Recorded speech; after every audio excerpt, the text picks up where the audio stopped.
हमारे शरीर की हड्डियां बहुत मजबूत हैं। इन्हें स्टील से कंपैरिजन करना बिल्कुल भी बेईमानी नहीं है। तभी तो हमारे दैनिक जीवन में मोस्टली स्ट्रेसेस और स्ट्रेन को हमारी बोन सहन कर लेती हैं। बट कुछ सिचुएशन जब ऐसी आती है जब बोन एक्सट्रीम फोर्सेस को सहन नहीं कर पाता है तो बोन फ्रैक्चर हो जाता है। और ये बोन फ्रैक्चर जब होता है तब हमारे बोन में ये कैपेसिटी होती है कि वो खुद को कुछ दिनों या कुछ महीनों के अंदर ऑटोमेटिकली ही हील कर ले। देखिए, बोन हीलिंग या बोन रिपेयर का ये जो प्रोसेस है ये 4 चरणों में होता है, जिसमें से पहला चरण होता है हीमोटोमा। इस प्रोसेस में क्या होता है, जो टूटी हुई बोन होती है उन 2 टूटी हुई बोन के बीच ब्लड क्लॉट का फॉर्मेशन होने लगता है। और जैसे ही ये ब्लड क्लॉट हुआ, बहुत सारे इन्फ्लेमेटरी मीडिएटर्स जैसे व्हाइट ब्लड सेल्स और कुछ प्रोटीन्स जैसी चीजें इस ब्लड क्लॉट में एंटर करने लगती हैं। इन टूटी हुई बोन्स के पास अगर कोई इन्फेक्शन हुआ या फिर जो डेड सेल्स होती हैं उनको ये व्हाइट ब्लड सेल्स खाने लगती हैं।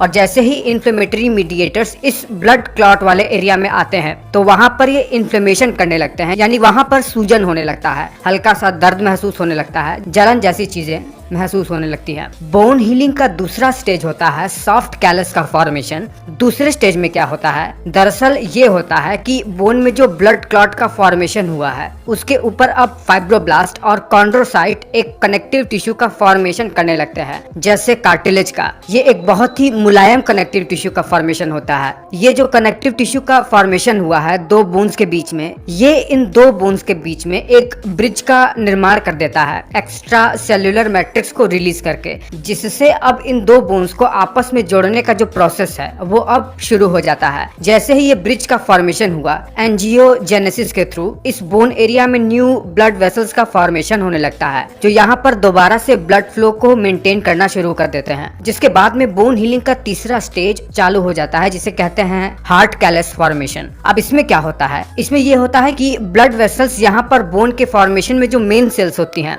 ऑस्टियोब्लास्ट, उन्हें इस एरिया पर डिलीवर करने लगता है। जिससे होता यह है कि इस सॉफ्ट कैलस पर ये ऑस्टियोब्लास्ट कैल्शियम और फॉस्फेट जैसे मिनरल्स को डिपॉजिट करना शुरू कर देते हैं, जिससे ये सॉफ्ट कैलस मिनरलाइज्ड होकर हार्ड कैलस के फॉर्म में बदल जाता है। एक बार ये हार्ड कैलस का फॉर्मेशन हो गया, दोबारा से उतनी ही मजबूत बोन फॉर्म हो जाती है। लेकिन हड्डी के दोबारा से निर्माण में प्रॉब्लम ये होती है कि इस टूटे हुए हिस्से में थोड़ा एक्स्ट्रा मैस इकट्ठा हो जाता है बोन फॉर्मेशन के कारण से, जिसके कारण से ही बोन हीलिंग का चौथा स्टेज अब चालू हो जाता है, जिसे कहते हैं रीमॉडलिंग। देखिए, इसमें क्या होता है, हमारे बोन के फॉर्मेशन में एक बहुत ही इंपॉर्टेंट सेल होती है जो कि ऑस्टियोब्लास्ट की तरह ही इंपॉर्टेंट होती है। इसे कहते हैं ऑस्टियोक्लास्ट। ये क्या करती है, ये कंटिन्यूअसली ही बोन सेल्स रिजॉर्प्शन करती रहती है, जिससे नए बोन सेल्स पुराने सेल्स को रिप्लेस कर सकें। ये जो एक्स्ट्रा मेस इकट्ठा हुआ है बोन हीलिंग के प्रोसेस में, इससे ये ऑस्टियोक्लास्ट रिजॉर्प्शन कर लेता है, जिससे दोबारा से बोन अपने पुराने वाले शेप में आ जाता है। बट एक स्कार का निशान हमेशा बना रहता है उस बोन पर जहां पर बोन फ्रैक्चर हुआ रहता है।